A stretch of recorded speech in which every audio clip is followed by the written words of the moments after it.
This is the SARS-CoV-2 virus, or better known as COVID-19. It comes from a family of coronaviruses, all named for their outer spikes, which allow for them to easily latch on to human cell membranes. Viruses are actually better at spreading if they don't make their host that sick. How is COVID-19 so powerful? The answer to this question lies in understanding two key factors: deadliness and contagiousness. Let's look at deadliness first. If a virus is too deadly and its symptoms are quite obvious, it's not going to be successful and probably not going to become a pandemic. And the contagiousness of the virus is determined by how fast it can spread. This is called the R0 value, or basic reproduction number of a virus. R0 determines the average number of people the sick infect. Here's a population, and let's say this person gets the virus. She infects about 2 people. The R0 of this could then be calculated by dividing the number of new cases by the number of existing ones, and it would be 2. But what would happen if this basic reproduction number was too high?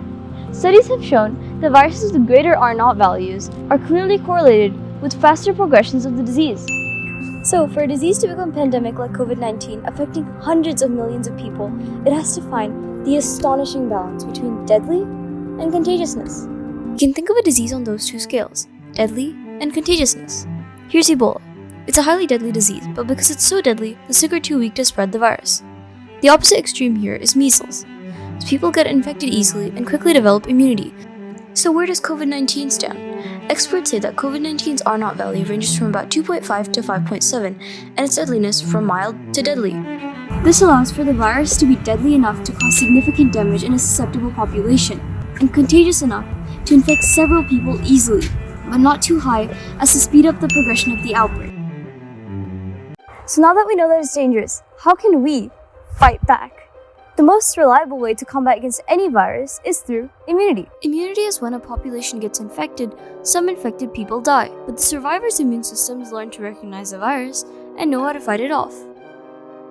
So when this happens to enough people, it becomes hard for the virus to spread. This is known as herd immunity. The virus doesn't have anywhere to go, so the disease rates plummet. I don't mean to burst your bubble, but there's one little problem. With COVID-19, if the world waited to achieve herd immunity, it would have to surpass the herd immunity threshold. With an average R0 of 4, greater than 75% of the population needs to be immune, and it would take a long time. That's why it's of utmost importance today to find a way to decrease either the deadliness or the contagiousness of the virus. If we decrease the deadliness, instead of an adverse virus, we could be fighting the common cold. And if we decrease the contagiousness or R0 value, then the spread would drastically decrease.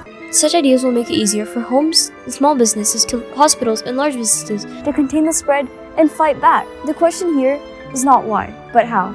Will you step up?